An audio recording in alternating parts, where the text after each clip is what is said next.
Sa pinaka-eksklusibong French restaurant sa Bonifacio Global City, ang liwanag mula sa chandelier ay tumatama sa marmol na sahig na parang mabubok na sirang pangarap. Ang kapatid kong si Rafael Rafi Cortez, na nakaupo sa tapat ko, ay tahimik na nakatitik sa menu. Nilalaro itong kanyang mahahabang daliri. Hindi siya makatingin sa akin ng direkta, at sa tonong ang boses niya ay halatang dismayado siya. Noong ipinagpilitan mong itago ang pagiging Cortez mo para pakakasalan ang Marco Reyes na yon, 3 taon na halos hindi nakatulog si mama sa galit. Ngayong napawalang bisa na ang kasal niyo, hindi mo pa rin sinasabi sa bahay. Kung hindi ko pa pinaimbestigahan, balak mo bang ilihim ito habang buhay? Nakabukas ang napkin sa kandungan ko pero hindi ako makasagot. Totong hindi ko sinabi sa pamilya ko ang tungkol sa annulment. 3 taon na ang nakararaan, palihim kong kinuha ang mga dokumento ko at nagpakasal kami ni Marco sa huwes. Walang engrandeng kasal, walang prenup, at hindi niya alam ang tunay kong estado sa buhay. Ang alam lang niya, ako si Isabela Santos, isang simpleng babae na ang pamilya ay may maliit na negosyo sa probinsya. Nung mapanahong iyon, akala ko ang pag-ibig ay walang kinalaman sa pera. Huli na nang matutunan ko na para sa kanya, ang pag-ibig na walang kasamang pera ay walang halaga. Hayaan mo na nga. Huwag na nating pag-usapan yan ngayon, inyabot ni Rafi ang menu sa akin. Umorder ka ng gusto mo. Masarap ang pagkain dito. Hindi pa siya tapos magsalita nang makarinig akong matinis at maarteng boses ng babae mula sa likuran ko. Ay, si Isabela ba yan? Bahagyang nanginginig ang kamay ko habang hawak ang menu. Kilalang-kilala ko ang boses na iyon. Si Katrina Cat Santos, ang executive secretary ni Marco at ang kanyang kabit. Siya rin ang babaeng ipinakmalaki ni Marco na tunay na pag-ibig niya noong hiniwalayan niya ako. Hindi ako lumingon. Lumakat sikat papunta sa harap ko, ang tunog nga niyang mataas na takong ay umaalingaw-ngaw sa sahig. Nakakawit ang braso niya sa braso ni Marco Reyes at nakataas ang kanyang noo. Tinignan niya ako mula ulo hanggang paa, bago sumulyap kay Rafi na nakaupo sa tapat ko. Tumawa siya, pero kitang-kita sa ngiti niya ang pagmamayabang. Ilang araw pa lang mula nung maanul kayo, may nahanap ka na agad na bagong sugar daddy, no? Sinuri ni Kat si Rafi na parang isang produkto at napailing. Mukhang mayaman itong kasama mo. Kuya, bespok ang suit. Iba ko rin, Isabella. Dati ang taas ng tingin mo sa sarili mo, pero ngayong hiwalay ka na, jackpot ka agad. Pero prangkahan lang, ang isang tulad mong reject, hanggang ganyan lang ang level. Ibinaba ko ang menu at tumingin sa mukha niyang makapal ang makeup. Sa mahinahong boses, na parabang pinag-uusapan lang namin ang traffic sa EDSA, sinabi ko, sa tingin mo ba may karapatan kang magsalitang ganyan sa akin? Bahagyang napaatras sikat sa tingin ko, pero agad siyang nagtapang-tapangan. Bakit? Toto naman, di ba? Sir Marco, tama ako di ba? Lumingon siya kay Marco at malambing na inalok ang braso nito. Pero hindi nakatingin si Marco sa kanya. Mula nang pumasok sila sa restoran, ang mamata niya ay nakapako sa kapatid ko. Ang mukhang dati nagpakilig sa akin ay walang kulay ngayon. Nanlaki ang kanyang nga mata, nanginginig ang kanyang nga labi, at nanigas ang kanyang katawan. Para siyang estatwa na hindi makagalaw. Nakilala niya ang kapatid ko.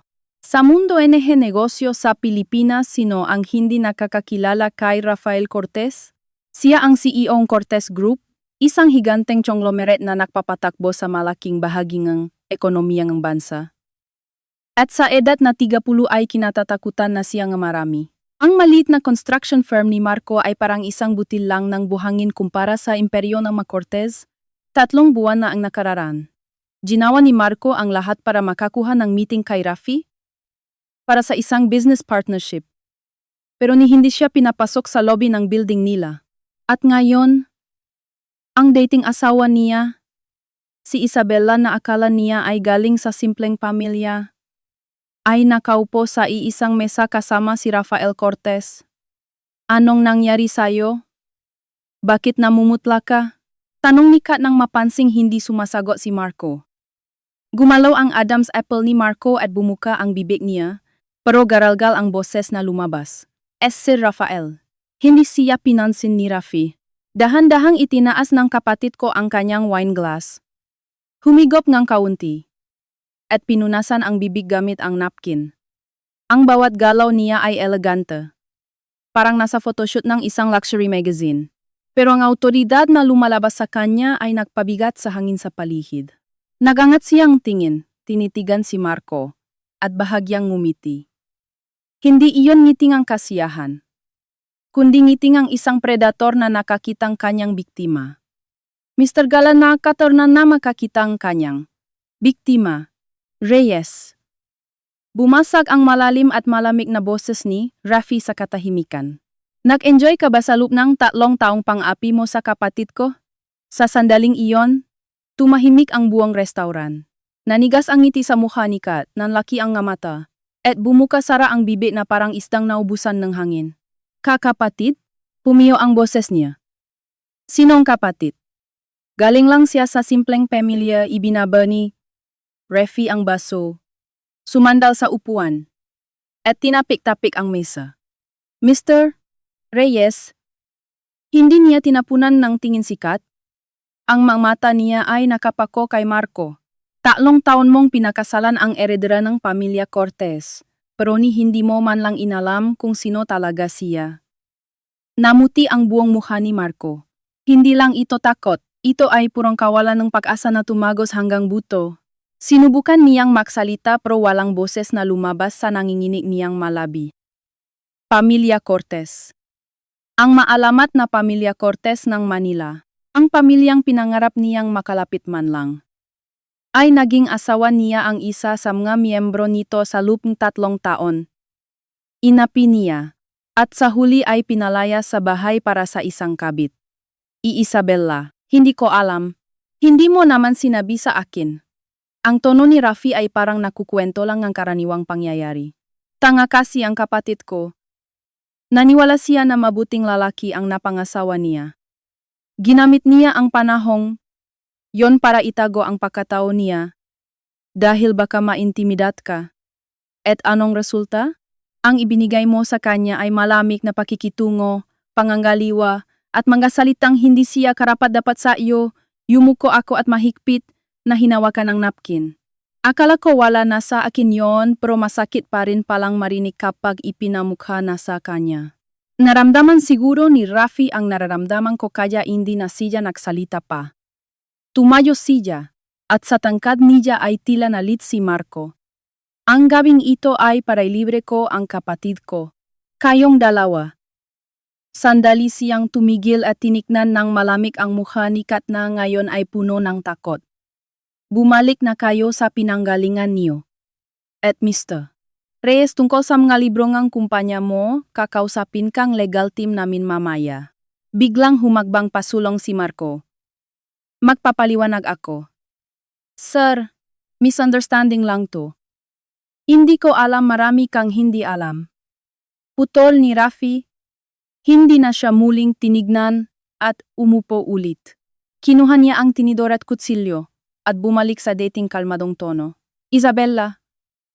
Lumalamig na ang pagkain. Mula umpisa hanggang matapos, ni hindi niya tinignan si Kat. Para sa kanya, wala itong karapatang mapansin niya. Nakatayo lang si Kat doon. Ang ekspresyon ay nagbago mula sa kayabangan patungo sa gulat, takot, at matinding kahihiyan. Mahigpit niyang hinawakan ang manggas ni Marco. Totoo ba? Talaga bang Cortez siya? Hindi sumagot si Marco. Nakatitik lang siya sa akin, ang nga mata ay punong ngang makahalong emosyon, gulat, pagsisisi, takot, at isang pamilyar na kislap ngang interes. Alam ko ang ibig sabihin ng tingin na yon. Gusto niya akong bawiin. Hindi ako, kundi ang heredero ng Cortez na gusto niyang bawiin. Isabella. Garalgal niyang tawag sa pangalan ko. Hindi ako nag-angat ng tingin at sinabi lang, umalis na kayo. Narinig ko ang paglubog ng kubirto sa pagkain, Walang bahid ng panginginig ang nakamay ko. Matagal na katahimikan sa likuran ko bago ko narinig ang mabilis na mayabak palayo. Palabas ng restoran. Bumuntong hininga si Rafi at marahang hinaplos ang buhok ko. Umiyak ka kung gusto mo. Hindi ako iyak. Nag-angat akong mukha, tuyo ang mamata, at bahagyang ngumiti. Masarap talaga ang pagkain dito. Sayang naman. Maliwanag pa rin ang makailaw sa restaurant. Akala ko tapos na ang gulo nang umalis sina Marco at Kat. Kilala ko si Marco. Hindi siya yung tipo na maghahabol at magmamakawa. Pero minalit ko ang kakapalan ng mukha ni Kat. Pagkatapos naming kumain ni Rafi, lumabas siya saglit para sagutin ang isang mahalagang tawag mula sa kumpanya. Naghintay ako sa entrance ng restaurant para sa sasakyan namin. Malamig ang hangin ng gabi sa BGC. Narinig ko ang papalapit na tunog ng takot. Paglingon ko, si Kat, bumalik siyang mag-isa. Pula ang mga mata niya na parang umiyak, pero ang ekspresyon niya ay hindi kalungkutan kundi matinding put. Tumigil siya sa harap ko, tinignan ako ng masama, at biglang tumawa ng nanginginig. Ang haling mo rin maktaho, no? 3 taon. 3 taon kang napanggap na kawawa sa harap ni Marco, na parang wala kang matatakbuhan. Pinalabas mo na hindi mo kayang mabuhay nang wala siya. Masaya ka na ba ngayon? Hindi ako sumagot, tinignan ko lang siya. Humagbang palapit si Kat, ang boses ay pabulong pero puno endiin. Akala mo ba nanalo ka na? Akala mo porket lumabas yung kapatid mo, babalikan ka ni Marco? Sasabihin ko sa iyo. Ako ang mahal ni Marco. Siya mismo ang nagsabi sa akin. Pinakasalan ka lang niya kasi tahimik ka at madaling pasunurin. Hindi ka niya minahal kahit kailan. Tama ka. Tumango ako. At nagulat ako sa sarili ko kung gaano ako kakalmado. Tama ang sinabi mo. Hindi niya ako minahal kahit kailan. Natigilan si Kat. Hindi niya inaasahan na aminin ko agad yon. Itinago ko ang phone ko sa bag at dahan-dahang tumingin sa kanya. Katrina, nagpakahirap kang agawin siya sa akin, di ba? Ngayon, ibinalik ko na siya sa iyo. Hindi ba dapat matuwa ka? Bakit bumalik ka pa dito para sabihin yan? Galit ka pa rin ba? O, tumigil ako sandali. Sa lublok mo, takot ka na? Nanlaki ang mamata niya. Sapul. Takot siya dahil nakita niya ang reaksyon ni Marco nang makilala nito si Rafi. Hindi yon guilt o takot, kundi panghihinayang ng isang lalaking nakawala ang bilyon-bilyong piso. Ang tanging alas ni Kat ay ang pagmamahal ni Marco. Paano kung ang pagmamahal na yon ay maglaho sa harap ng kayamanan nga Cortez? Huwag kang makmalinis dito. Tuminis ang boses ni Kat. Isabella, sasabihin ko sa iyo. Ano ngayon kung Cortez ka? Nung kayo pa ni Marco? Ni hindi ka makareklamo. Isa ka lang walang kwentang asawa, porket mayaman ka, akala mo kung sino ka na. Hindi na bibiling perang pusong lalaki. Nagsisimula ng magtinginan ang gataw sa paligid ng restaurant entrance. Siguro inisip nila na nagaway ang legal wife at ang kabit. Sa isang banda, totoo naman, pero ang legal wife na ako ang tinatawa na walang kwenta ng kabit. Huminga ako ng malalim para sumagot nang biglang may mainit na palat na humawa sa balikat ko. Nandiyan na ang sasakyan. Nasa tabi ko na pala si Rafi. Ang isang kamay ay nasa balikat ko at ang isa ay nilalaro ang susi ng kotse. Tinignan niya si Kat mula sa itaas. Umuwi ka na, ihahatid na kita. Ang tono niya ay hindi pwedeng suwayin. Biglang napaatras si Kat nang makita si Rafi. Kaya niya akong labanan. Pero ang takot niya kay Rafi ay nakaukit na sa buto niya. Alam niyang kaya ng lalaking ito na palayasin sila ni Marco sa Metro Manila sa isang pitik lang ng daliri. Pero hindi siya sumuko. Siguro ayaw niyang tanggapin na talo siya. Pagtalikot namin, sumigaw siya sa likuran ko. Isabella, hindi pa tayo tapos. Maraming paraan para sirain ka sa social media. Tandaan mo yan. Tumigil si Rafi sa paglakad. Inalis niya ang kamay sa balikat ko at dahan-dahang lumingon. Ang ilang poste ay tumama sa gilid ng mukha niya. na nagbigay nga malamig na anino sa gwapo niyang features. Tinignan niya si Kat at ngumiti ng napakalamis. Anong sinabi mo? Hindi malakas ang boses niya pero agad na namutla si Kat. Pareho sila ng takot na nakita ko sa mukha ni Marco kanina. Nangingini ang bibig niya pero walang boses na lumabas. Humakbang ngang isa si Rafi. Isang hakbang lang, pero tatlong sunod-sunod na hakbang paatras ang ginawa ni Kat. Muntik pa siyang matisot sa sarili niyang takong. Miss Santos, ang boses ni Rafi ay napakagaan. Parang nakikipagwentuhan lang. Sinong sisirain mo sa social media? Ha, hindi yon ang ibig kong sabihin. E di ano ang ibig mong sabihin? Kumunot ang nu ni Rafi na parang nag-isip. Ang kapatid ko, itinago ang pagkatao niyang 3 taon, hindi nakipag-away, at sa huli ay pinalayas sa sarili niyang bahay na walang dalang kahit ano. Sinira mo ang pamilya niya, pinalayas mo siya, at ngayon ikaw pa ang maninira sa kanya sa social media. Miss Santos, pakipaliwanag nga sa akin ang lohika mo. Marami na ang nakapaligid at nanonood. May mga naglabas na ng cellphone para mag-video. Ang mamapanghusgang tingin ay nakatuwang kay Kat. Ang mukha ni Kat ay namula sa matinding kahihiyan. Kinagat niya ang labi niya at nangilit ang luha sa kanyang mga mata. Porket mayaman kayo. Akala niyo ang galing-galing niyo na? Umiyak na siya ngayon, na parang siya ang biktima ng buong mundo. Bakit ba ang hilit niyong mga aping tao? Tinitnan siya ni Rafi nga ilang segundo. Pagkatapos ay nag-alis siyang tingin. Inakbayan ako ulit. At naglakad papunta sa sasakyan. Ang huli niyang sinabi ay sumama sa hangin na gabi. Manggapi, hindi ka karapat-dapat pagaksayahan ng panahon para apihin. Pagsara ng pinto ng kotse. Nakita ko sa rearview mirror si Kat na nakaupo sa gilid ng kalsada. Nakayuko sa kanyang magatuhod at nanginginig. Umiiyak siya. Pero naalala ko ang gabing inihagis ni Marco ang annulment papers sa harap ko 3 taon na ang nakakaraan. Noon, nakaupo rin ako sa harap no pinto ng apartment namin. Umiiyak. Walang tumigil para tanungin kung okay lang ako. Kaya ngayon, hindi ako naawa sa kanya. Okay ka lang ba? Tanong ni Rafi habang nakmamaneho. Oh, okay lang ako. Sumandal ako sa upuan at pumikit. Pagod lang ako. Magpahinga ka na. Ako na ang bahala sa lahat. Ang tono niya ay parang sinasabi lang niyang siya na ang bahala sa grocery. Pero alam ko, ang bahala na sinasabi niya ay hindi maliit na bagay. Kinabukasan. Nagising ako sa vibrate ng cellphone. Hindi sa akin, kundi kay Rafi. Bumangon siya mula sa sofa.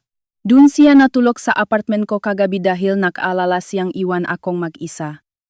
Sinagot niya ang tawag, nakpalitan ngang ilang salita, at kumunot ang nu, sige. Ituloy niyo ayon sa plano. Ibinaba niya ang tawag at nang makitang gising na ako, agad na nawala ang lamig sa mukha niya at napalitan ng inaantok na ngiti. Gising ka na pala. Anong gusto mong almusal? Kuya. Bumangon ako. Anong nangyari? Wala yon, malit na bagay lang. Rafael Cortez. Kapag tinawa ko siya sa buong pangalan niya, alam niyang seryoso ako. Tumigil siya sandali, bumuntong hininga, at inihagis ang cellphone niya sa mesa. Si Kat Santos. Nagpost siya sa Facebook kagabi. Sabi niya, niloko mo daw si Marco sa loob ng 3 taon. Pinaglaruan mo ang damdamin niya. At may karelasyon ka na agad na ibang lalaki. Sinabi niyang nakipaghiwalay ka para makuha ang kalahating ang yaman ni Marco at nagpost siyang litrato nating dalawa na kumakain sa restaurant. Saglit akong natigilan, tapos natawa ako.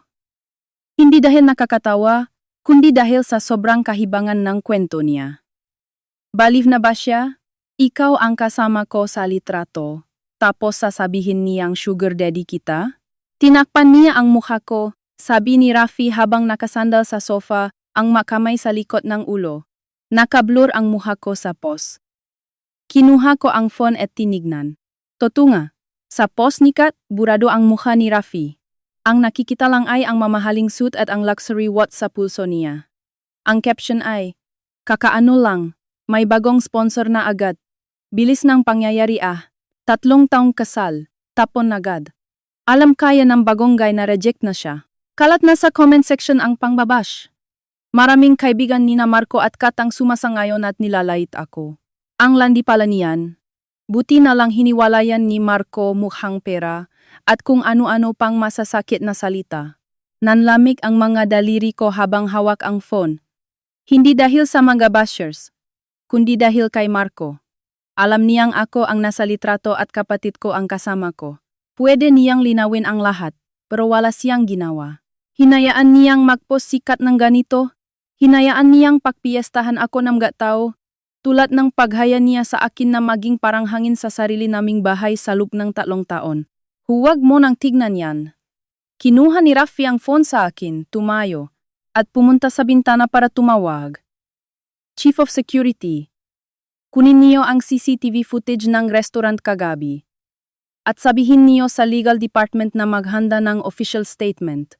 Ako ang magsasabi kung anong ilalagay sa social media pages ng Cortez Group. Ibinaba niya ang telepono at lumingon sa akin.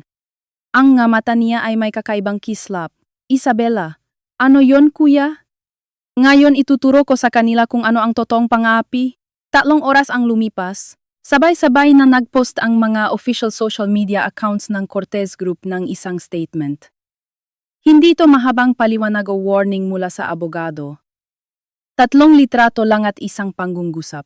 Ang unang litrato ay screenshot mula sa CCTV ng restaurant. Malinaw na nakikita ang muka naming magkapatid habang nakaakbay si Rafi sa akin at nakatingin ako sa kanya. Ang ikalawang litrato ay kopya ng aming PSA birth certificates na nagpapakitang makapatid kami at pareho ang aming nga magulang. Ang ikatlong litrato ay ang picture namin ni Marco nung araw ng kasal namin. Walang gown, walang reception, isang simpleng selfie sa harap ng City Hall. Nakasuot ako ng puting shirt at nakangiti, habang si Marco ay seryoso lang sa tabi ko. Ang kasamang caption ay maikli lang. Isabela Cortez, heredero ng Pamilya Cortez. Itinago ang pagkatao sa loob ng 3 taon.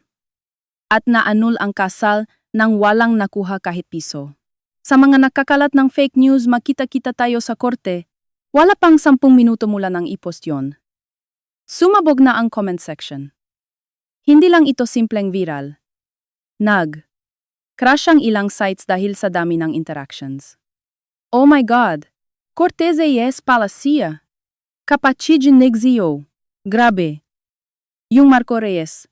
Pinakasalan ang kapatid ni Rafi Cortez tapos niloko at hiniwalayan? Tanga ba siya? Teka, yung nagpost ng fake news? Di ba yun yung kabit? Ginamit niya yung picture ng magkapatid para palabesing sugar daddy yung kuya. Siya na ang tanga of the year. Screenshot safe. Abangan ko ang susunod na kabanata bukas. Samantala, burado na ang post ni Kat. Ang bilis ng pangyayari, pero may mga nakapag-screenshot na at kalat na ito sa iba't ibang group chats. Naging katatawanan na ang pangalan nila ni Marco. Pagdating ko sa opisina, iba na ang tingin sa akin ng receptionist. Ma'am Isabella, totoo po ba yung post ng Cortez Group? Nangingini ang boses niya habang ipinapakita ang phone niya. Tinignan ko ang litrato ng birth certificate sa screen at tumango. Totoo yan. Napasinghap ang babay at muntik ng matapon ang kape niya. Buong umaga. Hindi tumigil sa pagtunog ang phone ko. Ang mga dating malamig kong katrabaho ay biglang naging friendly. May mga nag-apologize, may mga nagpapalakas, at may mga sip-sip. Wala akong nireplyan kahit isa. Tanghali na nang tumawag si Marco. Pagkakita ko sa pangalan niya sa screen na alala ko ang bawat gabi sa loob ng 3 taon. Nagluluto akong hapunan, pinapainit kapag lumamig. Pinapalamig ulit. At madalas ay alauna. O alas 2, nang madaling araw siya umuwi. Amoy pabango ni Kat, pero ang sasabihin niya ay na overtime siya. Sinagot ko ang tawag. Isabela, ang boses niya ay puno ng takot at pagmamadali. Yung statement ng kumpanya niyo. Ikaw ba ang nagpapost nun sa kuya mo? Magpapaliwanag ako. Hindi sinasadya ni Kat yon? Nabigla lang siya. Tumawag ka ba para ipagtanggol si Katrina? Putol ko sa kanya. Nakakagulat kung gaano kakalmado ang boses ko. Tumahimik ang kabilang linya ang ilang segundo. Hindi. Humina ang boses niya. Gusto sana kitang makausap. Kamusta ka na? Sumandal ako sa office chair at tumingin sa labas ng bintana. Bigla akong natawa. Sa loob no 3 taon, kahit kailan ay hindi niya ako tinanong kung kamusta ako. Hindi siya nagsori kapag hindi siya umuwi. Hindi siya nagsori kapag amoy babae siya. Hindi siya nagsori nung ihagis niya sa akin ang annulment papers. Pero ngayon, nagsosori siya. Hindi dahil nagsisi siya. Kundi dahil Cortez ang apelyido ko. Hindi na kailangan. Sabi ko, Isabella please, Marco, naalala mo ba ang sinabi ko nung araw na nagiwalay tayo? Hindi siya sumagot. Naalala ko pa. Sabi ko, pagsisisihan mo to. Noon tumawa ka lang at sinabi mong hinding-hindi mo pagsisisihan ang ginawa mo. Narinig ko ang mabigat niyang pahinga sa kabilang linya. Tahimik akong nagsalita. Ngayon, tignan mo ang sarili mo. Ang pangit mong tignan habang nagsisisi ka. Ibinaba ko ang telepono. Ang kumpanya ni Marco, ang Reyes Construction, ay isang malit na player sa industriya. Hindi gaanong kilala sa Makati, pero nakaka-survive naman. Noong bagong kasal kami, nagsisimula pa lang ang kumpanya niya at busy siya sa pagpapalago nito. Naawa ko sa kanya kaya ibinigay ko ang lahat ng ipon ko 12 milyong piso para tulungan siya sa kapital. Tinanggap niya yon at sinabing gagawin niya akong investor. Nung nahiwalay kami, ni isang salita tungkol sa 12M. Ay hindi niya binanggit, at hindi ko rin siningil. Hindi dahil mapagbigay ako, kundi dahil nandidiri ako. Ang prang yon ay may bahid ng 3 taong pagbabaliwala niya sa akin, at ayoko nang bawin dahil pakiramdam ko ay madudumihan lang ako. Pero iba ang pananaw ni Rafi. 12 milyon. Nakaupo siya sa opisina niya. Tinatapik ang mesa habang nakangiti ng malamig. Ginamit niya ang perang kapatid ko para buhayin ang kabit niya. Puwes, sisingilin ko siya, may kasamang interes, hanggang sa huling sentimo.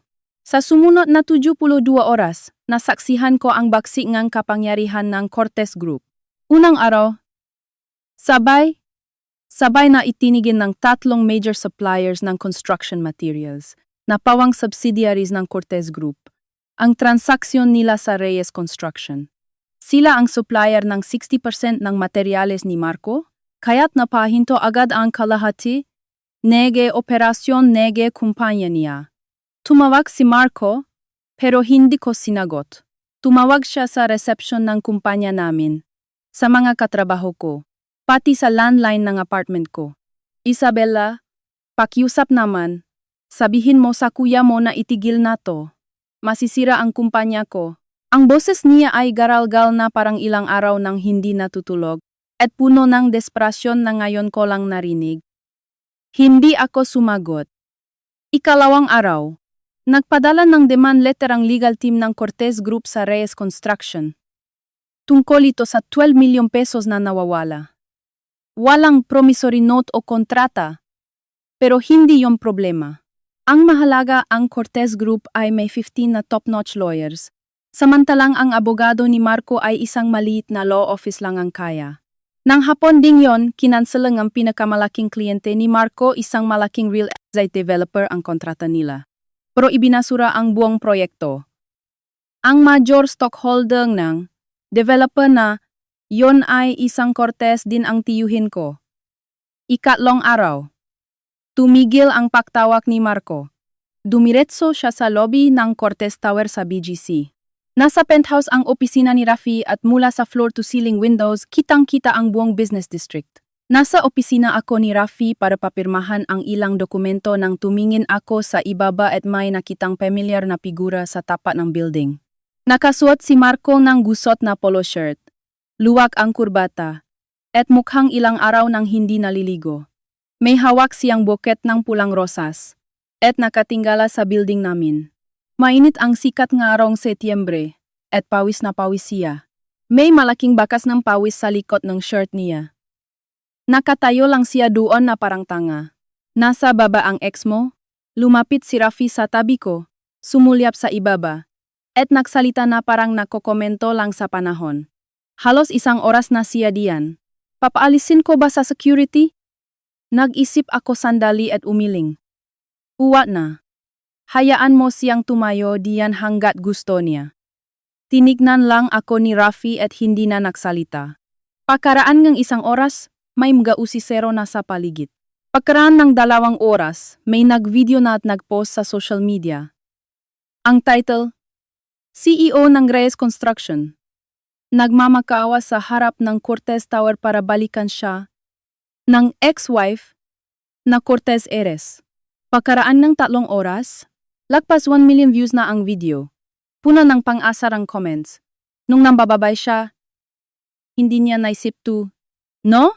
Akala niya simpleng babae lang ang inaapi niya sa loob ng 3 taon ngayon naghahabol siya. Huli na ang lahat. Nakita niyo ba yung rosas? Parang sa gasolinahan lang binili yan, Hindi man lang tinanggal yung plastic. 4 na oras nang nakatayo si Marco sa ilalim ng araw. Ang natalulo ng rosas ay nalanta na sa init. Nakayuko na ang mabulala. Parang siya rin, lantang-lanta na. Ang huling dumating ay sikat. Hindi ko alam kung saan niya nalaman. Pero dumating siya na naka 10-inch heels, nagmamadali. Tinapik niya ang rosas mula sa kamay ni Marco at sumigaw. Marco, nababalif ka na ba? Anong kahihiyan ang ginagawa mo dito? Hindi siya pinansin ni Marco. Yumuko ito para pulutin ang mga nahulo na rosas. Inagaw ulit yon ni Kat at ibinato sa sahig. Saka tinapakan ng matulis niyang takong. Naduro ang mga bulala sa semento. Nakmarka ngang pula na parang dugo. Gumising ka nga. Hinila ni Kat ang braso ni Marco. Hindi siya bababa diyan. Gusto ka lang niyang ipahiya. Hindi mo ba nakikita yon? Marahas na inalis ni Marco ang kamay ni Kat. Sa lakas ng puwersa, munti nang matumba si Kat. Na-react ang taong nakapaligid na nagvi-video. Tama na! Hindi malakas ang boses ni Marco pero narinig ng lahat. Namumula ang mata niya at ang tingin niya kay Kat ay walang halong pagmamahal, kundi purong pandidiri. Kasalanan mo kung bakit ako nakaganito. Natigilan si Kat. Bumuka ang bibig niya, nanginig ang matlabi, at biglang tumulo ang luha. Anong sinasabi mo? Ikaw ang nagsabing wala na kayong nararamdaman sa isa't isa. Ikaw ang nagsabing ako ang mahal mo. Tama na. Sigaw ni Marco. Garaw-gaw na ang boses niya. Umalis ka na dito. Layuan mo na ako. Umalingaw-gaw ang sigaw niya. Tumahimik sandali ang gipaligid. Tapos ay, nagikagulo na. May mga humiyaw, may pumalakpak, at may sumigaw ngang dasurf. Nakatayo lang si Kat doon, umiyak ng malakas. Wasak na ang makeup niya. Tinignan niya si Marco na parang hindi niya kilala ang taong kaharap niya. Pagkatapos ay tumalikod siya at tumakbo palayo, pasuray-suray sa taas ng takong niya. Mula umpisa hanggang matapos, nakatayo ako sa bintana ng penthouse at pinapanood ang lahat. Inabutan ako ni Rafi ng kape, sumandal sa tabi ko, at sinabing, yung 12 million. Nabayaran na niya ngayon. Ha? Paano? Yung mabulaklak? Humigop na ang kape si Rafi at bahagyang ngumiti. Hangga 1,000 lang siguro yung gabulaklak na yon sa convenience store. Pero yung 4 na oras na pagtayo niya sa init habang pinapahiya ang sarili niya. Sa tingin ko, katumbas na yon ng 12 milyon. Natawa ako. Tawa na galing sa kaibuturan ng dibdib ko na hindi ko mapigilan. Habang tumatawa, naramdaman kong nag-init ang mata ko.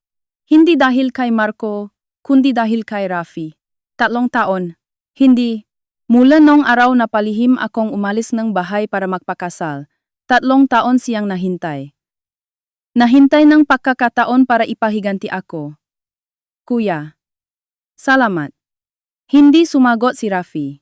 Inaplos lang niya ang kulo ko, ipinatong ang tasa sa windowsill, at bumalik sa mesa niya. Wala yon.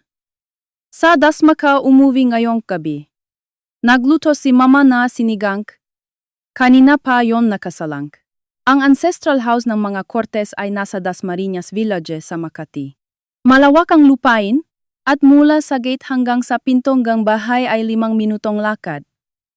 Noong bata ako, pakiramdam ko ay masyadong malaki ang bahay na to at walang kabuhay-buhay. Huli na nang matutunan ko sa maliit na tsondoni. Marco na kahit maliit ang bahay, pwede ring mawala ng buhay. Ang init ng tahanan ay wala sa laki ng bahay. Si Mama, si Doña Elena, ang reynang tahanan ng Cortes. Nasa 50s na siya pero mukhang nasa early 30s lang. Nakatayo siya sa pinto ng kusina nang dumating ako, at agad na namula ang mamata niya. Tumalikod siya, at nagkunwaring nagpupunas ng counter. Nakauwi ka na pala. Nanginginig ang boses niya. Nakatayo ako sa may pinto. Hindi alam ang sasabihin. Mula nung araw na palihim akong kumuha ng birth certificate para magpakasal. Wala pang 10 beses kaming nakausap ng mamagulang ko. Hindi dahil ayaw nila akong kausapin, kundi dahil takot akong marinig ang boses nila. Kapag narinig ko sila, baka bumigay ako at gustuhin kong umuwi. At kapag umuwi ako, sasabihin ni Marco na wala akong kwenta at sa pamilya ko lang ako umaasa. Noon, akala ko ang hindi pag-uwi ay pagpapakita ng paninindigan. Ngayon ko lang narealis na katangahan lang pala yon. Mama, nahubad ako ng sapatos, lumapit sa kanya, at niyakap siya mula sa likuran. Nandito na po ako, nanigas sandali si Mama, tapos ay nagsimulang manginig ang balikat niya.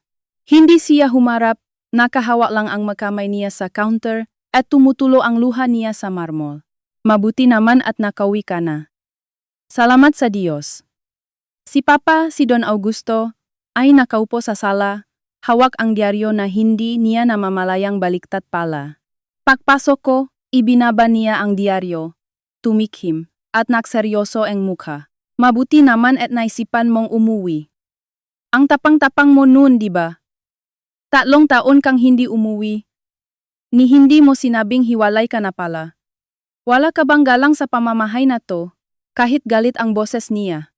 Namumula rin ang mata niya. Sumandal si Rafi sa hambang ng pinto. Nakahalukip-kip, at kalmadong nagsabi, tama na yan pa. Sapat na yang sermon. Kanina pa baliktad yang dayaryo mo. 10 minuto na. Namula ang mukha ni Papa. Ibinaksa ang diaryo sa mesa. Bakit masama bang magbasang pabaliktad? Sinasadya ko yon. Ang hapunan ay sinigang na baboy, pritong isda, adobo, at ginisang kangkong nga paborito ko nung bata pa ako. Panay ang lagay ni Mama ng ulam sa plato ko hanggang sa umapaw ito. Siya mismo ay hindi kumakain. Kumain ka pa. Ang payat-payat mo na. Mama, hindi ko na kaya. Sobra na to. Kahit hindi mo kaya, ubusin mo yan. Tignan mo yang braso mo, parang tingting na. Sa tabi ko, eleganteng tinatanggal ni Rafi ang tinik ng isda habang nagsasalita. Siyempre papaya yan. Sa loob ng 3 taon sa poder ni Marco, baka bilang lang sa daliri ang matinong kain niya. Biglang tumahimik sa hapagkainan. Tumigil ang kutsara ko sa ere at napakagat akong labi. Ibinaba ni Papa ang mangkok niya. Kinuha ang cellphone at tumawag. Attorney, tungkol sa kaso ng race construction. Dagdagan niyo ang isa pa, estafa. Pagtatago ang conjugal properties. Ang halaga ay 12 million pesos. Ituloy niyo ang criminal case. Ibinaba niya ang telepono at nilagyan ulit ng adobo ang plato ko. Kumain ka. Sa boses niya ay naroon ang autoridad ng isang Don Augusto Cortes na ilang dekada nang nagpapatakbo ng imperyo. Alam kong tapos na talaga si Marco. Kung business pressure lang, bankruptcy lang ang abutin niya. Pero kung estafa dahil sa 12 milyon na yon, hindi lang pagbabayad ng pera ang katapat nun, kundi kulungan. Ang mas sumunod na pangyayari ay mas mabilis pa sa inaasahan ko. Ika-4 na araw.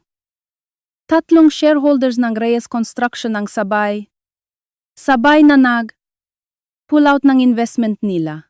Ika-5 araw, INF reasoning, bangko ang credit line ng kumpanya ni Marco dahil sa High Risk Assessment. Ika-6 na araw. Ang tatay ni Marco, si Ramon Reyes, ay personal na pumunta sa bahay namin sa Dasma. Si Ramon ay isang retiradong empleyadong gobyerno. Ang pinakamalaking pride niya sa buhay ay ang pagiging CEO ng anak niya. Nung napakasal kami ni Marco, ni hindi niya ako tinignan ng maayos. Para sa kanya, ang isang tulad ko na galing sa simpleng pamilya ay hindi karapat-dapat sa anak niya. Nakatayo siya sa gate ng mansion namin. May dalang-dalawang kahon ng hopya bilang pasalubong, at ang mukha niya ay parang pinagsakluban ng langit at lupa.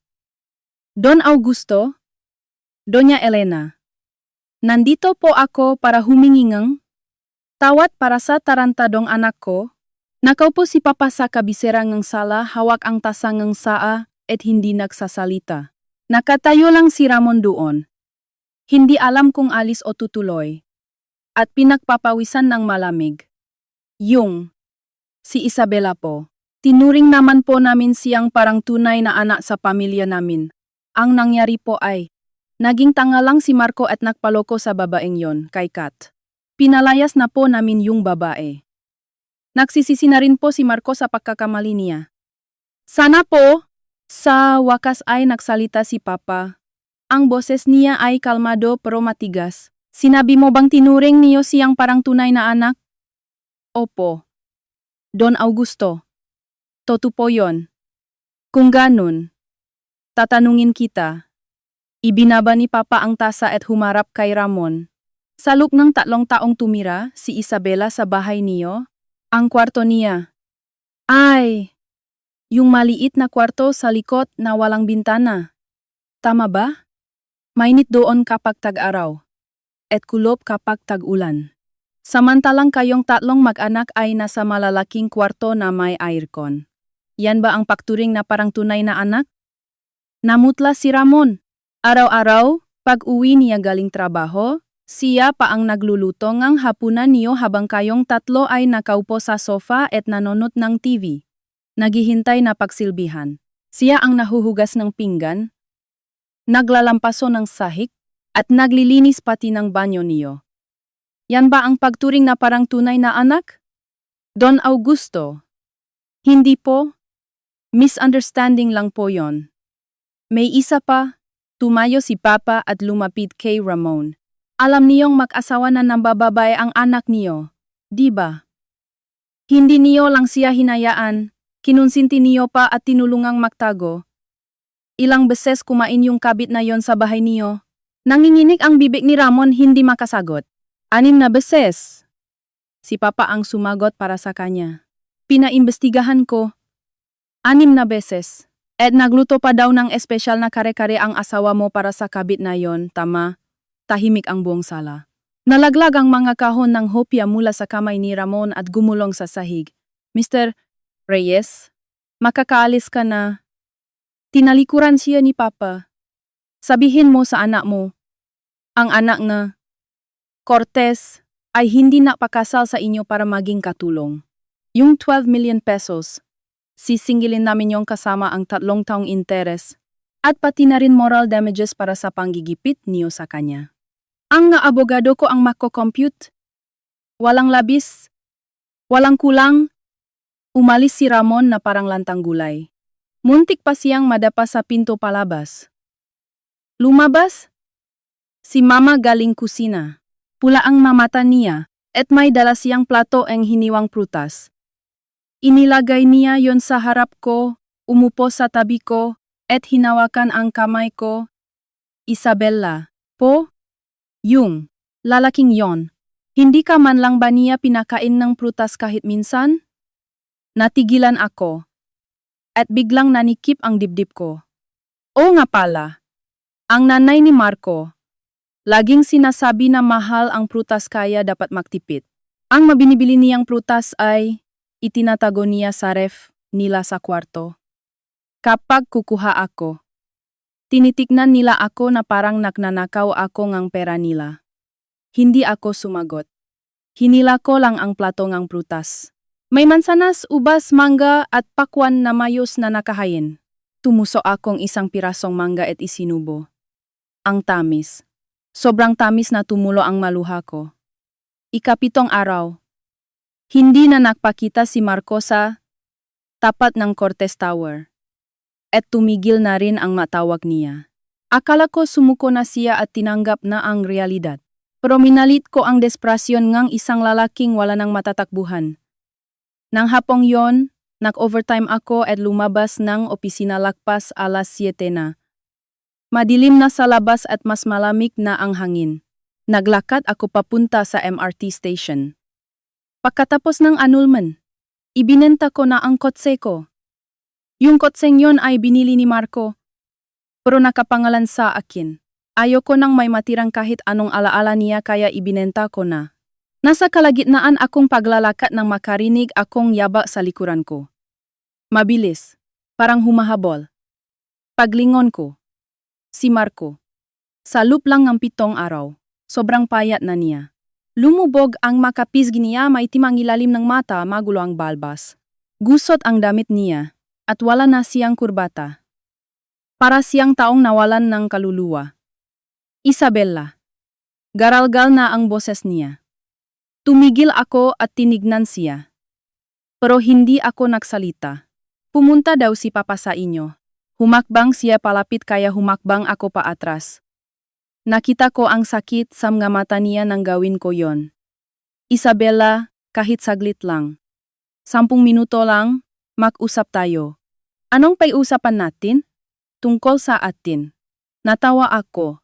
Hindi dahil sarcastic ako, kundi dahil sa sobrang ridiculous NG sinabi niya. Marco, wala nang tayo. Pumirma ka sa annulment papers. Pumirma rin ako. Napawalang biza na ng korte ang kasal natin. Sa matang batas, wala na tayong kaunayan sa isa-isa. Pero may pinagsamahan tayo ne 3 taon. Biglang lumakas ang boses niya. Puno ne desperasyon. 3 taon yon. Isabella, alam ko. Nakulang ako sa iyo. Hindi ako naging mabuting asawa. Pero, hindi naging mabuting asawa? Inulit ko ang sinabi niya, at bigla akong nakaramdam matinding pagod. Marco, hindi lang yon. Hindi mo ako tinuring na tao. Natigilan siya. Sa loob ng 3 taon. Itinas ko ang 3 daliri ko. Unang taon. Sabi mo nag-overtime ka. Kaya gabi-gabi, akong nagluluto at naghihintay sa iyo. Pagdating mo, malamig na ang pagkain. Alisin ko sana prainiching. Pero sabi mo wegi na. At dumiretso ka na sa kwarto at sinarado ang gipinto. 2 taon. Hindi ka na umuwi. Hindi mo sinasagot ang tawag ko, hindi ka nagre-reply sa text. Muntik na akong mag-report sa pulis. Kinabukasan, umuwi kang amoy pabangongang. Babae at sinabi mong nag-overtime ka. 3 taon. Dinala mo si Katrina sa Christmas party ng kumpanya niyo at ipinakilala mo siya sa lahat bilang secretary mo. Nakakawit siya sa braso mo at ang saya-saya. Niyong nagtatawanan. Nang gabing yon, nakatayo lang ako sa isang sulo, pero walang nakakaalam na asawa mo ako. Napakababang ang boses ko. Paralang akong nagbabasa ng script na ibang tao. Sa uli, hininggi mo ang annulment. Sabi mo, hindi tayo kompatible. At nahanap mo na ang tunay na pag-ibig mo. Marco, sabihin mo, nga sa akin. Sa umpisa pa lang, hindi mo naman talaga ako gusto. Diba? Bakit mo ako pinakasalan? Bumuka ang bibig niya, pero walang lumabas na salita. Kasi kailangan mong para nun. Diba? Ako na ang sumagot para sa kanya. Ibinigay ko sayo ang 12 million na ipon ko. Ginamit mo yon para isalba ang kumpanya mo. At nung okay na ang negosyo mo, hindi mo na ako kailangan. Tama ba? Hindi. Namula ang mamata niya. Isabella, hindi totoo yan. Pinakasalang kita noon kasi. Kasi, hindi niya matuloy ang sasabihin niya. Ano ang dahilan? Kasi noong mapanahong yon, Ako ang pinakamadaling option para sa kanya. Hindi naman ako pangit, tahimik ako. Walang hinihinging engrandeng kasal o bahay. At may dalang 12 milyon pesos pa. Ako ang perpektong gamit para sa kanya. Marco, tama na, tumalikod ako. Ayoko na siyang makita. Yung 12 milyon, sayo na yon.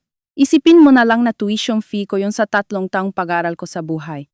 Kaya parang awa mo na huwag mo na akong lapitan. Isabella. Bigla siyang tumakbo at hinablot ang pulso ko. Ang higpit na hawak niya. Masakit sa buto. Bitawan mo ako. Hindi? Sigaw na niya. Pakinggan mo muna ako. Mali ako. Alam kong nagkamali ako. Bigyan mo pa akong isang pagkakataon. Pangako, isusumpa ko, ikaw lang ang mamahalin ko habang buhay. Pinalayas ko na sikat. Hinding-hindi ko na siya kakausapin. Bitawan mo siya. Isang malamig na boses ng lalaki ang narinig mula sa likuran ni Marco. Binitawan ako ni Marco na parang napaso siya. Nasa likod na pala niya si Rafi. May kasama siyang 2 malalaking bodyguard na nakaitim. Nakasuot si Rafi ng dark gray coat. Nakalagay ang mga kamay sa bulsa at blanco ang expression. Pero ang nga mata niya ay kasinlalamig ng yelo. Sabi ko, bitawan mo siya. Hindi malakas ang utos ni Rafi pero binitawan ako ni Marco. Hindi dahil gusto niya, kundi dahil hinawakan ng 2 bodyguard ang makabilang braso niya. Sir Rafael. Sir Rafael. Sir.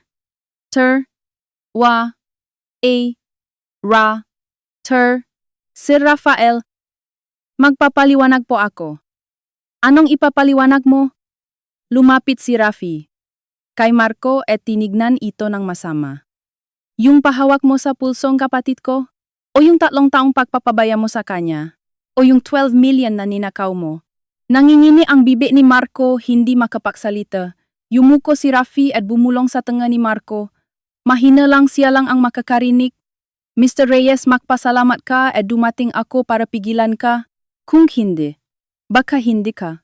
Sa kalsada pupulutin gayon, kundi sa ospital. Umayos maya tayo si Rafi at senenyasan ang mga bodyguard. Ihatid niyo si Mr. Reyes. Ipagbawal niyo na siyang makapasok sa lahat ng properties ng Cortez Group.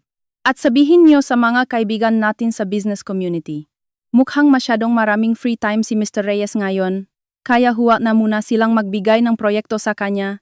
Sir Rafael, nagpupumigla si Marco, habang kinakalatkat siya ng mga bodyguard, piyo na ang boses niya. Hindi niyo pwedeng gawin to. Papatayin niyo ba ako sa gutom? Isabella. Alang-alang sa 3 taon nating pagsasama. Lumingon ako at tinignan ang papalayong figura niya habang kinakalatkat siya.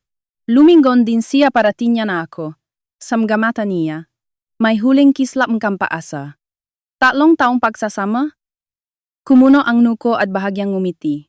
Noong napapakasaya kayo ni Katrina, naisip mo ba kahit minsan yang 3 taong pagsasama na sinasabi mo? Nawala ang pag-asa sa mukha niya. Durok na siya. Isinakay siya ng mga bodyguard sa sasakyan at isinara ang pinto. Mabilis na nawala ang sasakyan sa dilim ng gabi. Lumapit si Rafi. Kinuha ang pulso ko. At sinuri ito. May pulang marka kung saan ako hinawakan ng mahigpit ni Marco. Masakit ba? Hindi. Okay lang ako. Tumahimik siya sandali. Hinubad ang coat niya. At isinukop sa balikat ko. Inagbayan niya ako at naglakad na kami. Mula ngayon, huwag ka nang maglalakad mag-isa sa gabi. Kahit tumanda ka na, kapatid pa rin kita. Ang tono niya ay walang puwang para sa pagtutol. Pagkasakay namin sa kotse, nagsalita ulit siya. Sinigang ang ulam. Nang matangay na si Marco, akala ko tapos na talaga ang lahat. Pero iba ang iniisip ni Katrina. Pagkatapos siyang iwan ni Marco sa harap ng maraming tao, nanahimik siya ng 3 o 4 na araw. Nawala ang mga post niya sa social media. Na-deactivate ang accounts niya. At wala na ang mga selfies na dati araw-araw niyang pinopost. Binabantayan siya ng tauhan ni Rafi. At ang report ay nakukulong lang daw siya sa apartment niya at hindi lumalabas. Sabi ni Kuya, ang ganitong klaseng tao ang pinakadelikado. Ang pananahimik pagkatapos mapahiya ay hindi senyales ng pagsuko kundi paghahanda para sa mas malaking ganti. Tama siya.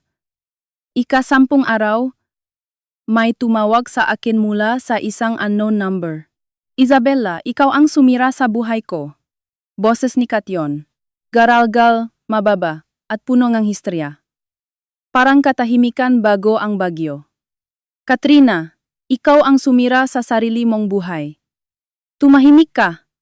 Bigla siyang sumigaw. Masakit sa tanga ang tinis ng boses niya.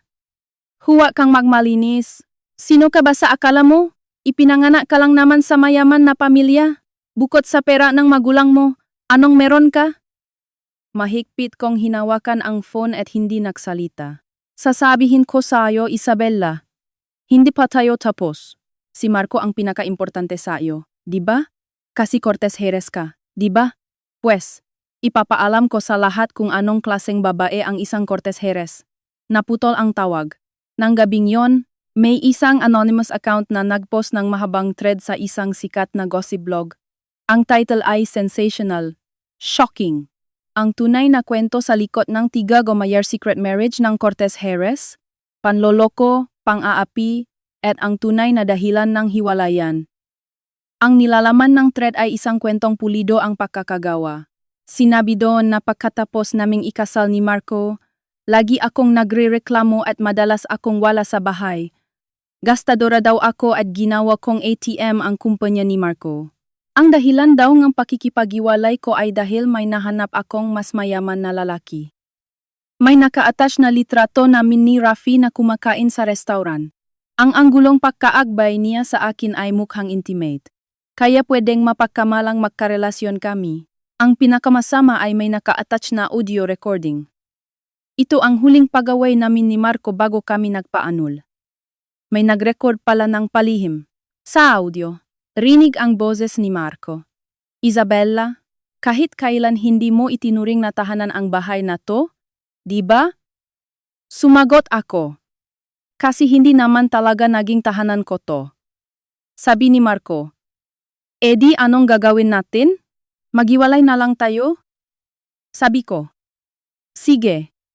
Magiwalay na ang 3 linyang yon lang ang kinuha. Tinanggal ang konteksto bago at pagkatapos. Pinalabas na parang ako ang atat na atat makipagiwalay. Wala pang 2 oras mula nang mapos yon. Lagpas 100,000 shares na ito. Nagliyab na namang ang komonseksyon. Grabe! Ganun pala ugali ni Cortez Jerez? Napakasama. Porket mayaman. Akala niya, lahat pwede niyang gawin. Ginamit niya lang yung kapangyarihan ng pamilya niya para apihin yung disenteng lalaki. Kawawa naman si Marco. Nagpakasal sa prinsesa tapos nahirap lang. Sino yung lalaking nakaakbay sa kanya? Bagong boyfriend? Bilis naman. Habang binabasa ko ang mga comments, nanginginig ang madaliri ko. Hindi dahil sa lungkot, kundi sa galit. Ang audio na, yon, si Marco ang nag-record nun. Noong huling pag-away namin, nakataob ang phone niya sa mesa. Akala ko, basta lang niya nailagay yon dun. Pero ngayon ko lang na-realize. Noon pa man, o baka mas maaga pa, naghahanda na siyang ebidensya laban sa akin. Mula sa umpisa, hindi niya ako itinuring na asawa. Tumawag si Rafi. Nakita mo na ba? Huwag kang matakot. Nandito si Kuya. Ang boses niya ay napakatatag, nagbibigay kapanatagan sa akin. May full version ang audio na yon. Si Marco mismo ang nag-record at nakasave sa phone niya. Nakuha ko na, nagulat ako. Paano mo nakuha? Tumahimik si Rafi ng 1 segundo. Legal na paraan? Kuya, hayaan mo na. Baka hindi 100% legal, pero hindi na yon importante. Naging masigla ang tono niya. Ang importante, sa full version ng audio, inamin ni Marco ang pambababay niya. Rinig ang pagmumura niya sa'yo, ang pagbabato niya ng gamit. At nung tinanong mo siya kung bakit hindi siya umuwi, Ang sagot niya. Wala kang pakialam. Napahigpit ang hawak ko sa phone, hindi ako makapagsalita. Isabella. Ngayon, ibabalik natin sa kanila ang lahat ng putik na ibinato nila sa iyo hanggang sa huling patak. Kinabukasan, alas 10 n umaga, naglabas uli ng official statement ang Cortez Group. Ngayon ay hindi lang litrato, kundi ang buong audio recording. Ang aba nito ay 7 minutes at 32 sekond.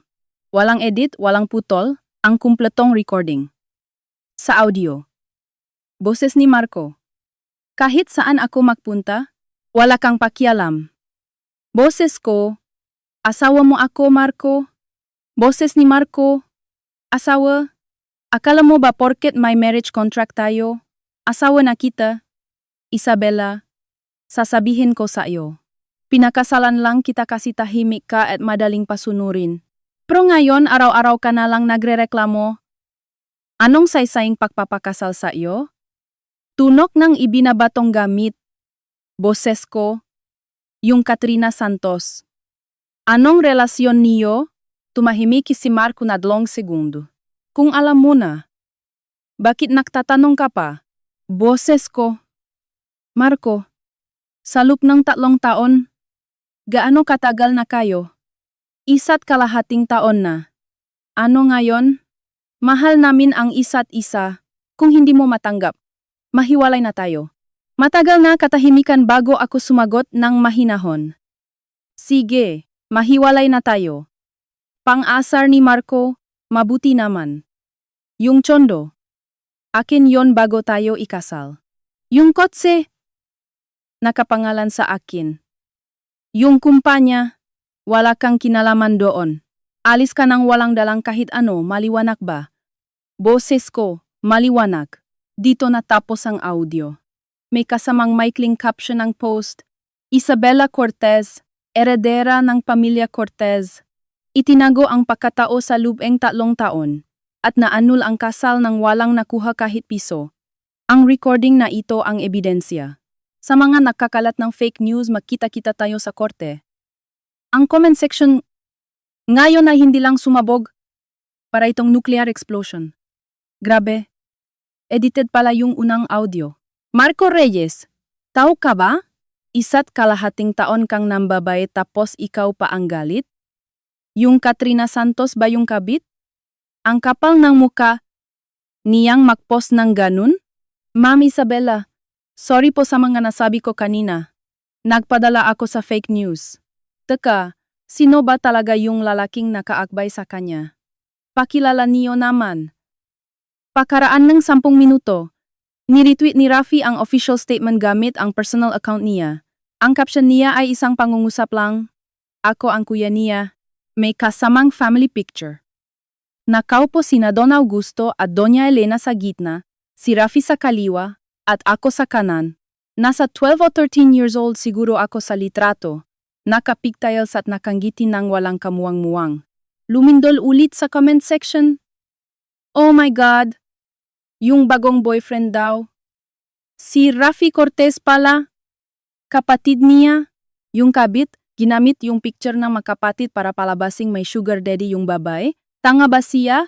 Ito na ang pinakamalaking plot twist ng taon. Hindi lang plot twist, tinumba na ang buong lamesa. Katrina Santos. Lumabas ka at mag-sorry. Hindi lumabas si Kat. Na-delete na ang lahat ng accounts niya. Hindi na makontak ang number niya. At iniwan na niya ang apartment niya. Pinacheck ni Rafi sa mga tauhan niya, pero wala na si Kat sa Metro Manila. Sabing iba, umuwi daw sa probinsya o nagtago sa mga kamaanak. May sismis din na itinakwil siya ng pamilya niya nang malaman ang gulo. Sismis lang ang lahat hindi ko na inalam pa. Wala na siyang halaga sa akin. Tumakasikat. Pero naiwan si Marco. Hindi ko alam kung paano niya nakuha ang bago kong number, pero naktext siya ng alas 3 ng madaling araw. Sobrang habang message, 3 parts bago ko matanggap lahat, binura ko agad nang hindi binabasa. Naktext ulit siya, binura ko ulit, hanggang sa blinok ko na siya. Tapos, nagsimula siyang magsulat ng mga liham. sulat kamay, sa lumang estilo, at isinisingit niya sa mailbox ng kumpanya namin sa ground floor. Nag-aalangan ang muhangang guard kapag dinadala niya sa akin ang masulat. Ma'am Isabella. Yung. Si Mr. Reyes po, bumalik na naman. Hindi po siya umayat, iniwan lang niya to sa mailbox sa baba. Kinuha ko ang sulat at dumiretso sa shredder nang hindi binubuksan. Bumuka ang bibig ng guard para magsalita pero wala ring lumabas. Sa ikatlong sulat, hindi ko agad na shred. Hindi dahil nakbago ang isip ko, kundi dahil may nalaglag na litrato mula sa sobre. Ito yung picture namin nung nagpakasal kami sa City Hall. Punit na ito sa gitna. At pinagdikit lang gamit ang scotch tape. Sa likod ng litrato, may nakasulat na maikling mensahe. Pakiusap. Kahit isang beses lang. Makita tayo. Tininyang ko yon ng 3 segundo. Tapos ay inihulog ko ang litrato at ang sulat sa shredder. Nag-text ako kay Rafi. Kuya, mukhang masyadong maraming free time si Marco Reyes ngayon. Nag-reply agad si Rafi. Copy. Simula bukas, magiging busy na siya. Kinabukasan, nakatanggap ang Reyes Construction ng notice mula sa Bureau of Internal Revenue, BIR. Isang random audit daw, pero alam ngang lahat na ang kumpanyang binabangga ang Cortez Group ay hindi randomly mapipili para sa audit. Mula nun, hindi na nakpadala ang sulat si Marco, pero hindi pa tapos ang laban. Ang tunay na climax ay dumating 5 araw pagkatapos tumakas ni Kat. Isang hapon, may isang hindi kilalang middle-aged na babae ang dumating sa lobby ng Cortez Tower. Nakasuot siya ng kupas na floral na damit, magulo ang buhok, at ang mukha niya ay makahalong galit at pagod. Pinihilan siya NG Ward, pero tumayo siya sa entrance at sumigaw. Isabella, lumabas ka. Ganito ang ginawa mo sa anak ko, lumabas ka. Nanay pala ni Kat yon. May kumuha ang video at in-upload sa social media. Sa video, nakaupo sa sahig ang nanay ni Kat, umiyak at sumisigaw habang tumutulo ang sipon at luha.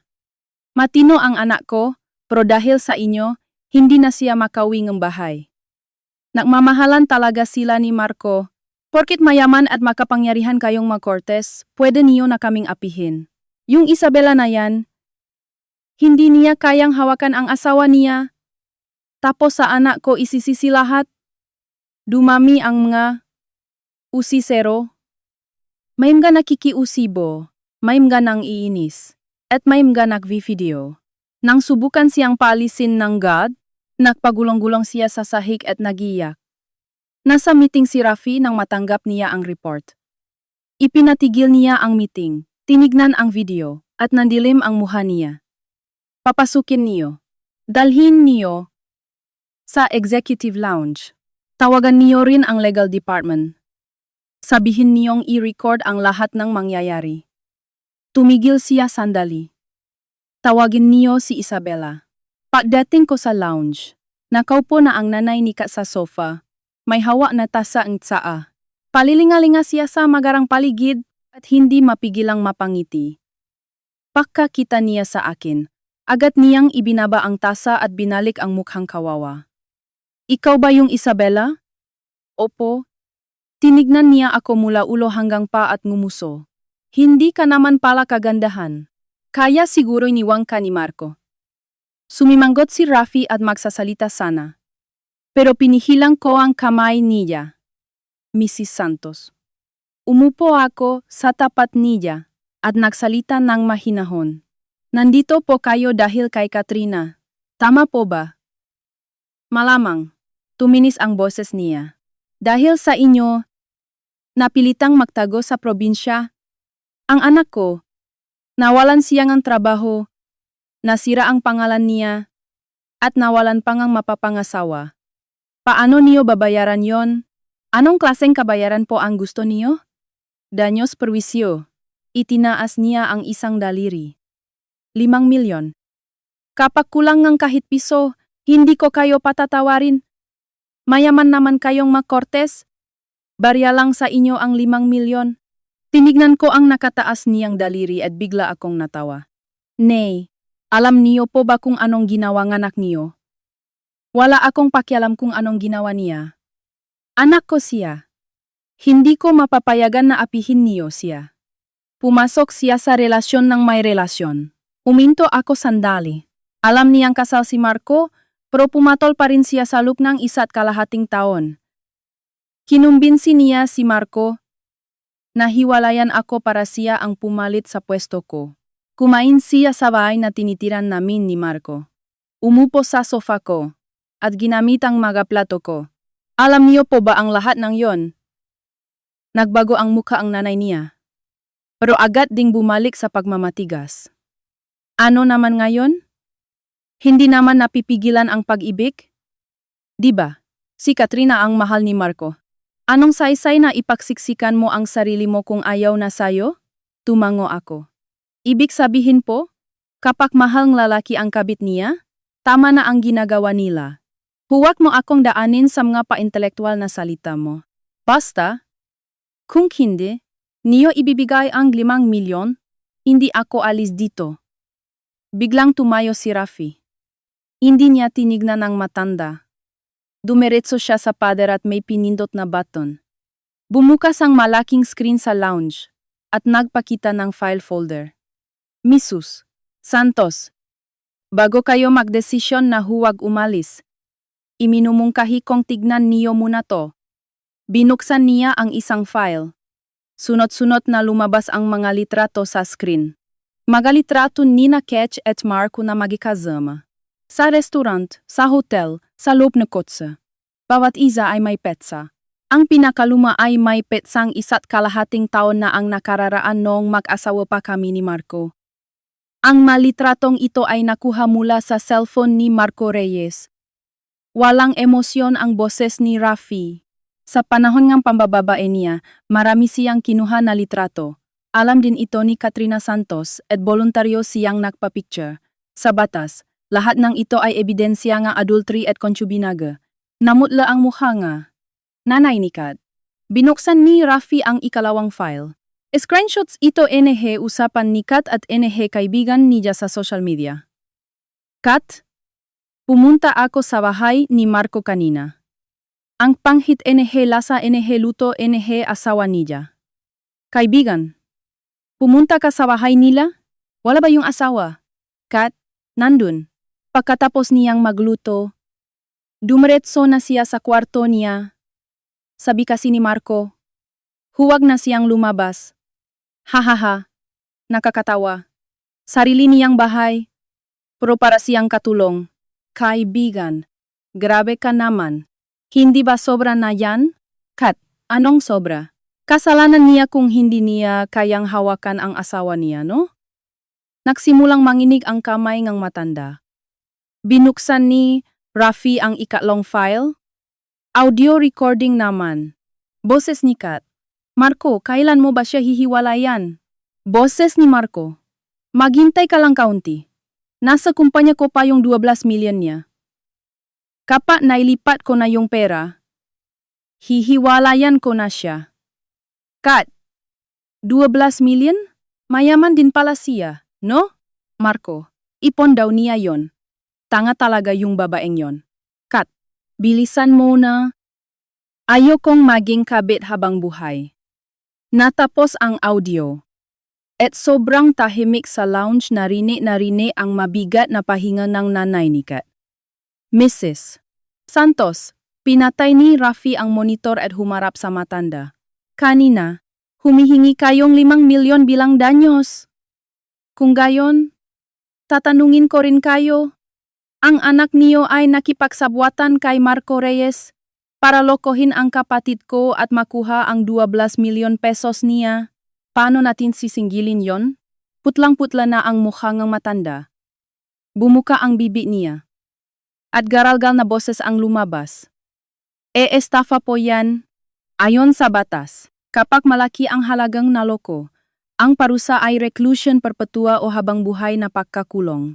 Si Katrina Santos ay kasabwat ni Marco Reyes. Kung nandito kayo para humingi ng 5 milyon, pwede kong ibigay sa inyo ngayon din. Pero kapag tinanggap niyo yon, maiba na ang kaso ni Katrina, pag-isipan niyong mabuti. Napaupo sa sahig ang matanda. Hindi siya nahimatay, nanlambot lang ang tuhod niya sa takot. Nakaupo siya doon, nangingini ang bibig, at ang ekspresyon niya ay nagbago mula sa galit, takot, at kawalan ng pag-asa. Hindi. Hindi totoo yan. Hindi magagawang anak ko yan. Ang maebidensyang ito ay isusumite sa korte sa Makalawa. Tumingin si Rafi sa matanda mula sa itaas. Ang video ng pag-iskandalo niyo sa baba kanina ay isasama rin namin. Sapat na yon para makasuhan kayo ng unjust vexation at grave scandal. Pero dahil matanda na kayo, pwede naming palampasin yon. Ang kondisyon ay, tumigil siya sandali. Umalis na kayo dito ngayon din, at siguraduhin niyong hinding-hindi na magpapakita ang kahit sinong miyembro ng pamilya Santos sa harap ng kapatid ko.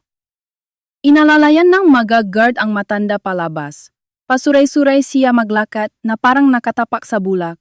Pagzara ng pinto ng lounge, lumingon si Rafi sa akin. Okay ka na ba? Matagal akong tumahimik bago tumango. Oh, yung recording.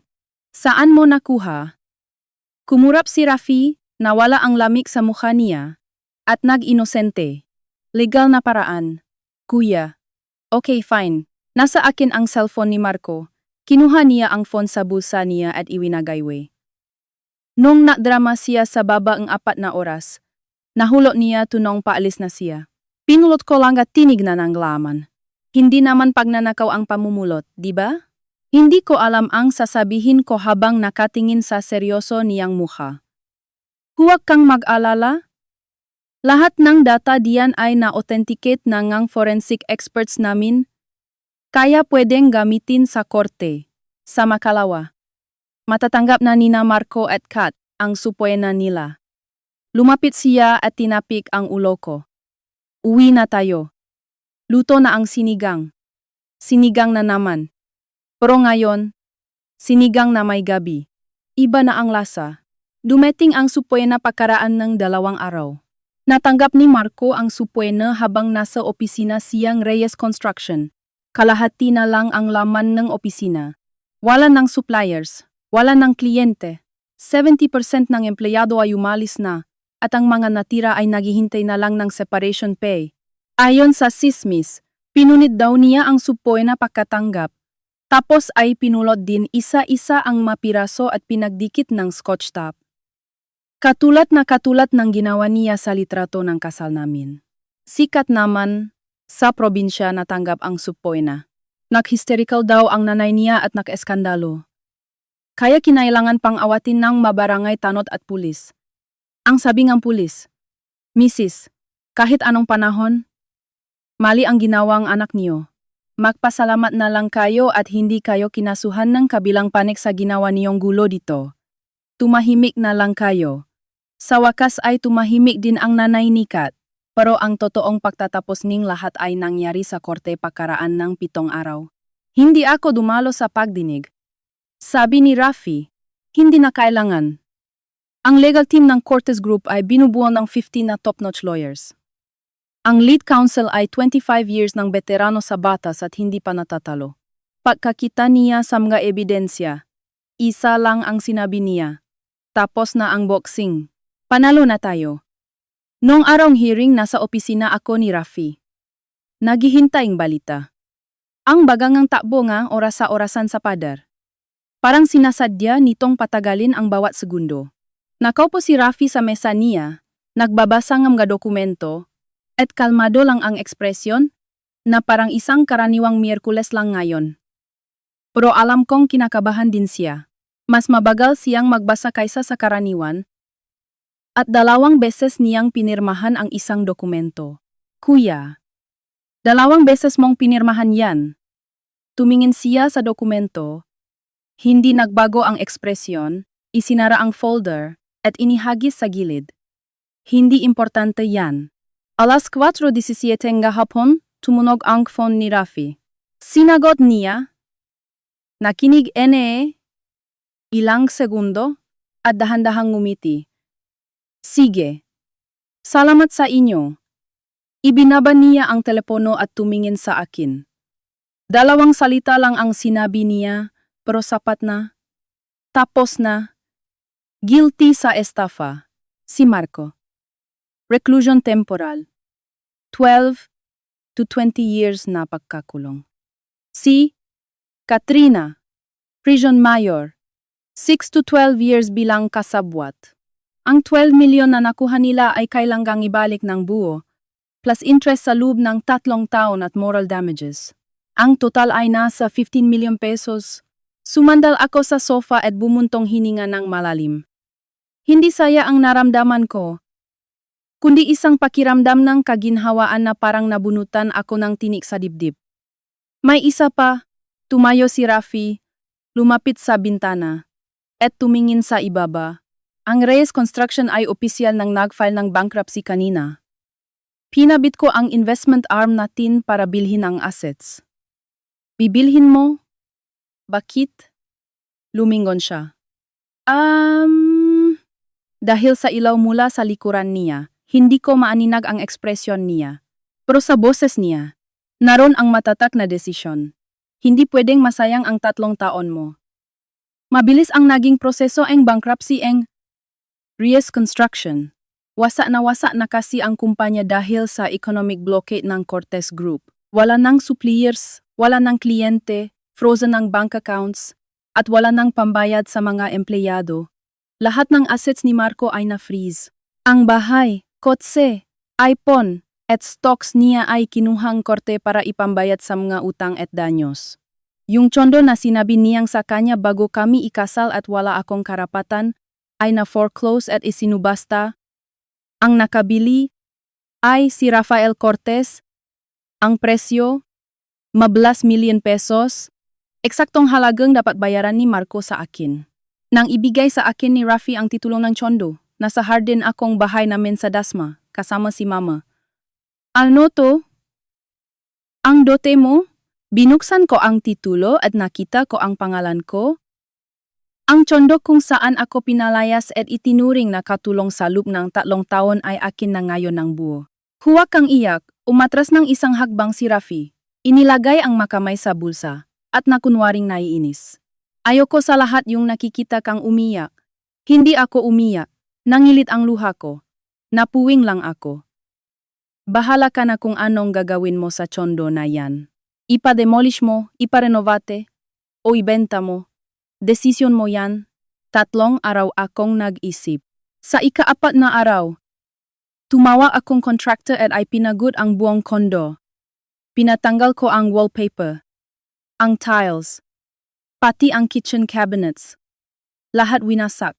Ang mataylas na ako ang nagdikit, ang makurtinang ako ang pumili.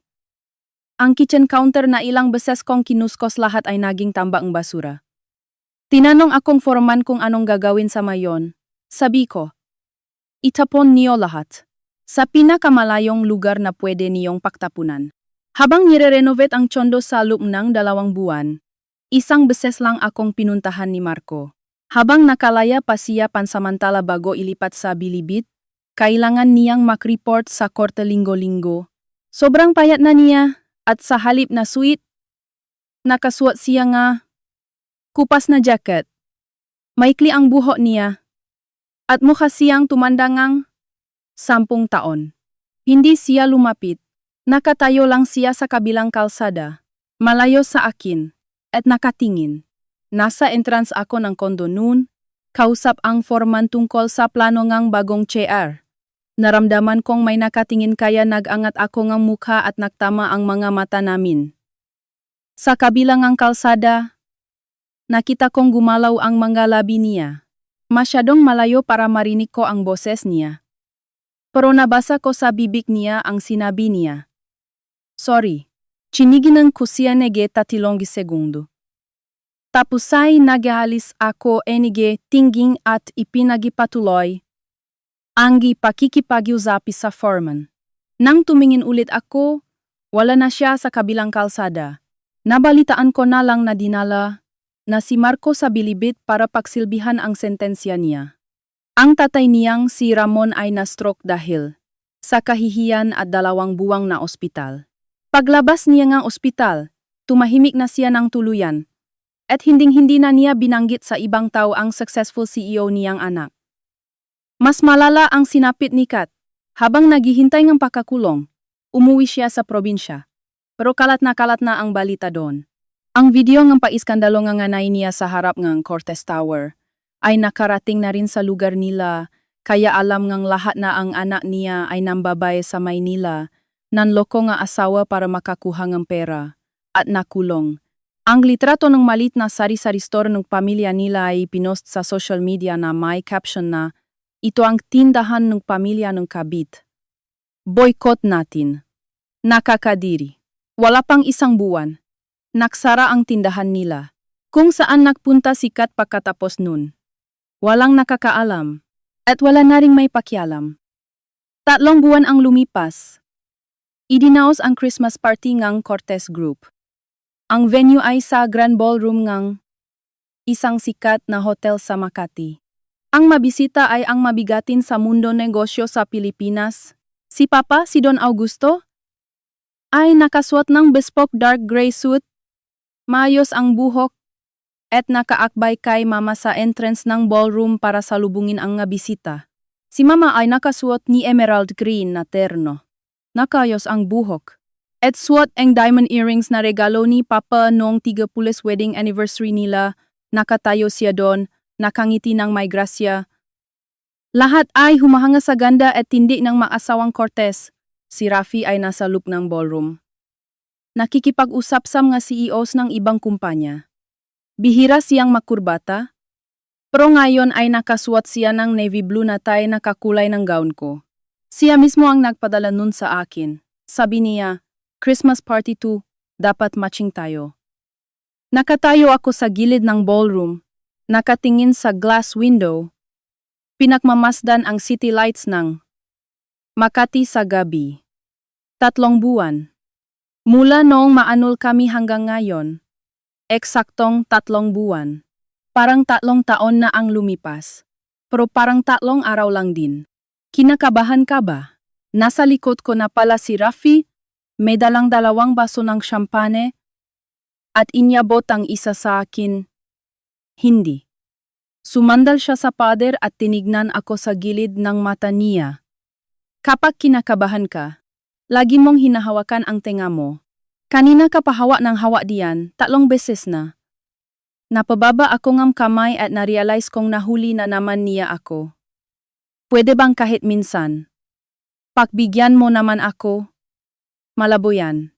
Dumilim ang ilaw sa ballroom at narinig ang boses ng host sa speaker. Magandang gabi po sa inyong lahat. At welcome sa taunang Christmas party ng Cortez Group. Ngayon po, pakinggan natin ang mensahe na ating chairman, si Don Augusto Cortez. Napalakpakan ang mataw at umakyat si Papa sa stage. Tumihim siya at sinimulan ang speech na kabisado ko na mula pagkabata. Pasasalamat sa mga partners, achievements ng Cortez Group ngayong taon, at mga plano para sa hinaharap. Nakatayo ako sa gilid ng pinto. Pinapanood ang tatay ko na may mga puti na sa buhok. Noong gabing palihim akong umalis para magpakasal, 1 beses lang niya akong tinawagan. Hindi ko sinagot. Nalaman ko na lang kay Rafi na buong magdamag daw, nakaupo si Papa sa library niya nun. Puno ngang upos ng sigarilyo ang ashtray sa mesa niya. Hindi naman siya naninigarilyo sa loob ng bahay.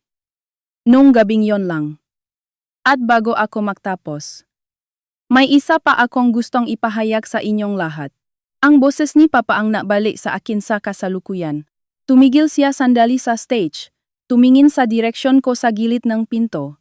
Simula ngayong araw, ang aking anak na si Isabela Cortez ay uupo bilang bagong Vice President ng Cortez Group. Siya ang hahawak sa ating Cultural and Entertainment Division. Tumahimik sandali ang buong ballroom, tapos ay umalingaw nga ang masigabong palakpakan. Napahigpit ang hawak ko sa baso ng champagne. Pumunta ka na. Bahagyang tinula ni Rafi ang likod ko. Ikaw na. Huminga ako ng malalim at pumasok sa ballroom mula sa gilid ng pinto.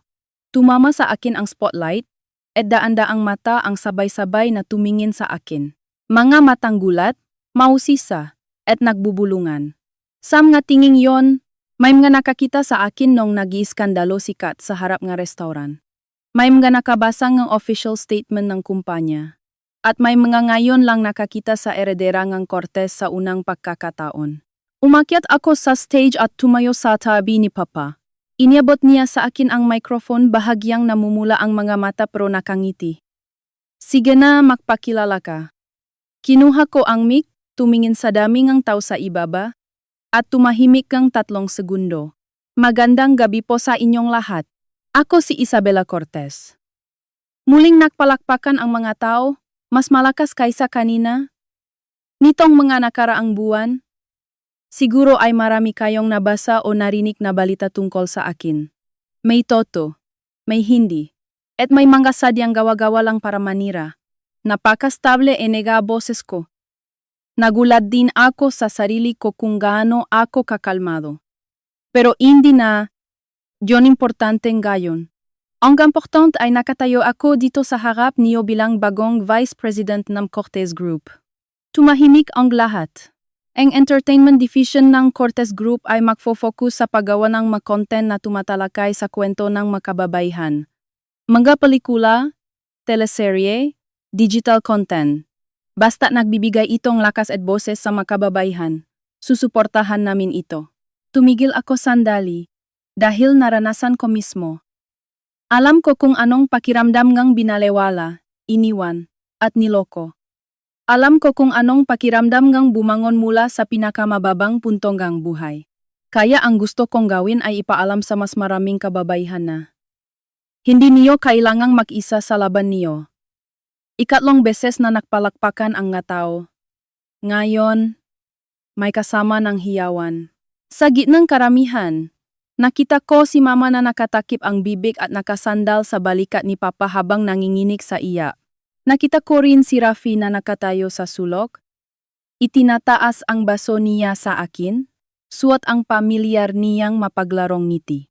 Tumango ako sa kanya at nagpatuloy sa pagsasalita. Pagkatapos ng party, tumayo ako sa terase sa labas ng ballroom, nagpapahangin. Malamig ang simoy ng hangin ng Disyembre, nakaka-refresh ng utak. Hindi gaanong kita ang mabituin sa langit ng Maynila. Pero ang mailaw ngang siyudad ay parang isang malawa na dagat ng liwanag. Fipi Cortez, boses ng lalaki mula sa likuran ko. Paglingon ko, isang middle-aged na lalaki na naka-dark suit ang lumalapit, may dalang-dalawang baso ng wine. Magpapakilala lang po sana ako. Ako si Mr. Tan ng Star Cinema. Inyabot niya ang isang baso sa akin. Sobrang na-inspire ako sa speech niyo kanina. May bago kaming concept para sa isang pelikula tungkol sa women empowerment. Kung interesado po ang Cortez Group, baka pwede tayong magkolaborate. Kinuha ko ang baso at bahagyang ngumiti. Mr. Tan, pag-usapan natin yan bukas ng alas 10 sa opisina ko. Salamat po. Sige po, mauna na ako. Itinaas niya ang baso bilang pagbati at tumalikod na para umalis. Lumingon ulit ako sa tanawin ng Maynila sa gabi. Na-vibrate ang phone ko. Text mula kay Rafi. Okay yang si Tan. Mapagkakatiwalaan yan. Kausapin mo. At saka, sabi ni Mama, umuwi na daw tayo. May niluto daw siya. Natawa ako habang nilolock ang screen ng phone. Kahit hindi ko tignan, alam ko kung ano ang kasunod na sasabihin niya. Sinigang. Walang katapusang sinigang. Umihip ang hangin mula sa siyudad. Kasama ng lamig ng Disyembre ay isang bago at pamilyar na amoy. 3 taon na ang nakararaan, nawala ako sa sarili ko dahil akala ko, ang pag-ibig ay sapat na dahilan para isakripisyo ang lahat. 3 buwan na ang nakararaan. Bumalik ako dito na sugatan at wasak. Halos hindi makalingon sa nakaraan. At ngayon, ibinaba ko ang baso sa mesa sa tabi ko, tumalikod, at naglakad pabalik sa ballroom. Ang liwanag mula sa pinto ay tumatama sa dulo ng takong ko. Isang hakbang, isa pang hakbang, hindi na muling mag-alinlangan ang mahakbang ko.